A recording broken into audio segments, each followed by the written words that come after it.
Start.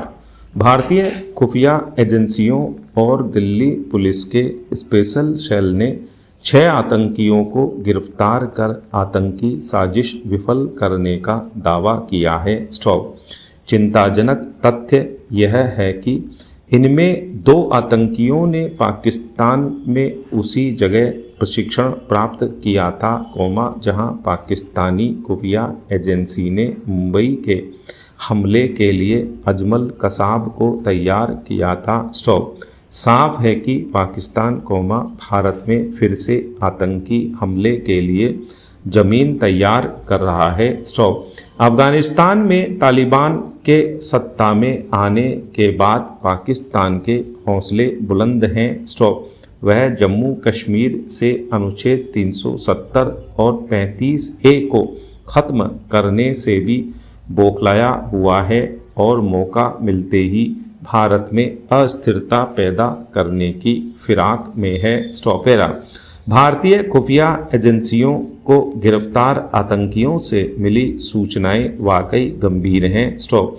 यह भी पता चला है कि पाकिस्तानी सेना बांग्लादेश और भारत से भी युवकों की भर्ती कर उनको आतंकी ट्रेनिंग दे रही है। स्टॉप। पाकिस्तान का आतंकियों से जुड़ाव छिपा नहीं है। स्टॉप। इसके बावजूद अमेरिका ने तालिबान के खिलाफ लड़ाई में पाकिस्तान पर भरोसा किया। स्टॉप। इसका हश्र यह हुआ कि अमेरिका को 20 साल बाद तालिबान को ही अफगानिस्तान सौंप कर जाना पड़ा। स्टॉप। अब अमेरिका खुद कह रहा है कि तालिबान के साथ पाकिस्तान का जुड़ाव एक चाल है। स्टॉप। वह पाकिस्तान के साथ अपने रिश्तों की समीक्षा करेगा। स्टॉप। यह वाकई हैरत की बात है कि अमेरिका जैसे देश को पाकिस्तान की चाल को समझने में 20 वर्ष लग गए। स्टॉप। यदि समय रहते अमेरिका आतंकियों को शय और प्रशिक्षण देने के मामले में पाकिस्तान के खिलाफ कड़ी कार्रवाई करता, तो आतंकियों की कमर टूट गई होती। स्टॉप। अमेरिका और दूसरे बड़े देशों ने आतंकियों के खिलाफ कार्रवाई में भारत की कभी मदद नहीं की। स्टॉप। हाँ, मानवाधिकारों के नाम पर आतंकियों का बचाव जरूर किया। स्टॉप। इसका खामियाजा पूरे विश्व को भुगतना पड़ा। स्टॉपेरा।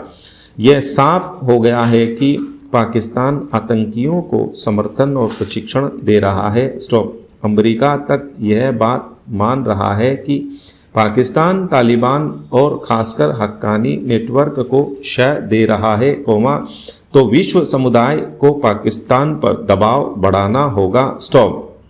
भारत के विभिन्न हिस्सों में आतंकी वारदातों में पाक प्रशिक्षित आतंकियों के लिप्त होने के मामले लगातार आते रहे हैं। स्टॉप। इसलिए भारत को सतर्क रहना होगा। स्टॉप। साथ ही वैश्विक मंच पर पाकिस्तान की करतूतों को उजागर करना होगा ताकि उसका आतंकी चेहरा साफ साफ नजर आए। स्टॉप। पैरा। हम एक तरफ देश की आज़ादी का अमृत वर्ष मना रहे हैं, वहीं दूसरी तरफ देश के आधे से अधिक अन्नदाता परिवार कर्ज के मकड़ जाल में बुरी तरह से फंसे हुए हैं। स्टॉप।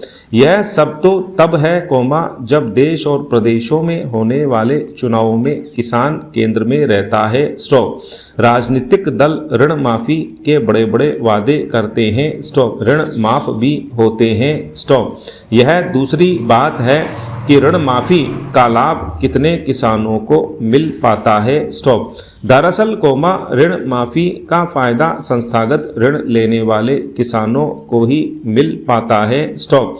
राज्य स्तरीय ऋण माफी की घोषणाओं का सहकारी बैंकों से कर्ज लेने वाले किसान तो फायदा उठा लेते हैं, पर बाकी किसान ठगासा महसूस करते हैं। स्टॉप। राष्ट्रीय सांख्यिकी कार्यालय NSO के एक सर्वे के अनुसार 2019 में 50% से अधिक कृषक परिवार कर्ज में थे और उन पर प्रति परिवार औसतन 74,121 रुपये कर्ज था। स्टॉप।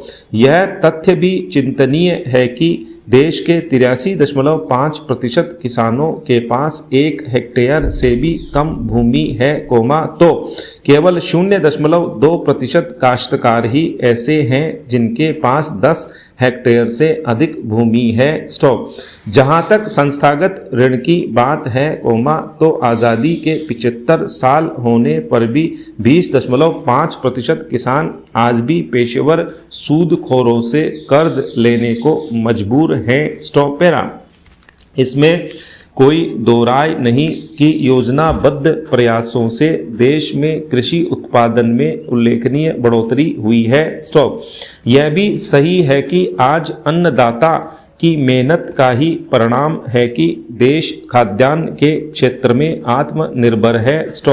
तिलहन और दलहन में आत्मनिर्भर बनाने की दिशा में प्रयास किए जा रहे हैं।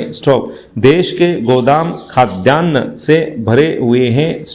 कोरोना जैसी महामारी के दौरान भी देश की अर्थव्यवस्था कृषि की वजह से ही बची रह सकी। सब कुछ थम जाने के बावजूद यह अन्नदाता की मेहनत का ही परिणाम रहा कि देश में कहीं भी किसी भी कोने में खाने पीने की सामग्री की कमी नहीं रही। कोरोना काल में और आज भी बहुत बड़े इलाकों में ज़रूरतमंद लोगों को निःशुल्क खाद्य सामग्री उपलब्ध कराई गई। आखिर यह सब कुछ अन्नदाता की मेहनत से ही हो पाया। दरअसल किसान का भला करना है, तो राजनीतिक दलों को एक मत होकर दलगत राजनीति से ऊपर उठकर ऋण माफी के स्थान पर अन्य वैकल्पिक उपायों पर विचार करना होगा। दरअसल ऋण माफी से वोट तो प्राप्त किया जा सकता है, पर देश और अन्नदाता दोनों का ही भला नहीं होने वाला है। सर्वे की ही माने, तो किसान जो कर्ज लेता है, उसमें से 57% से ही कुछ अधिक कृषि कार्यों में उपयोग में लाता है। शेष ऋण अनुत्पादक कार्यों में ही खर्च हो जाता है।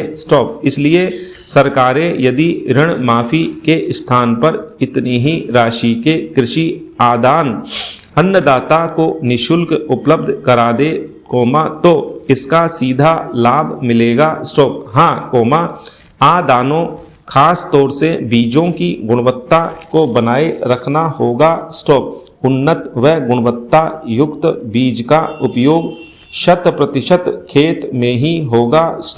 इसका परिणाम निश्चित रूप से अधिक पैदावार के रूप में आएगा और उसका लाभ अन्नदाता के साथ देश को भी मिलेगा।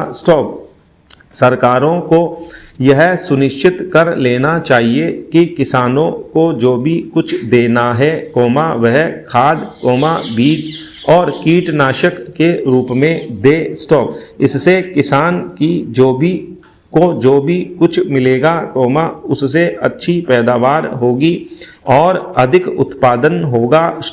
इसका सीधा लाभ देश की अर्थव्यवस्था तक पहुंचेगा।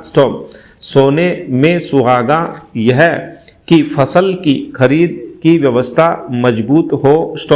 किसान को अपनी फसल का यानी मेहनत का पूरा पैसा मिले, तो उसकी माली हालत में अपने आप ही सुधार आ जाएगा।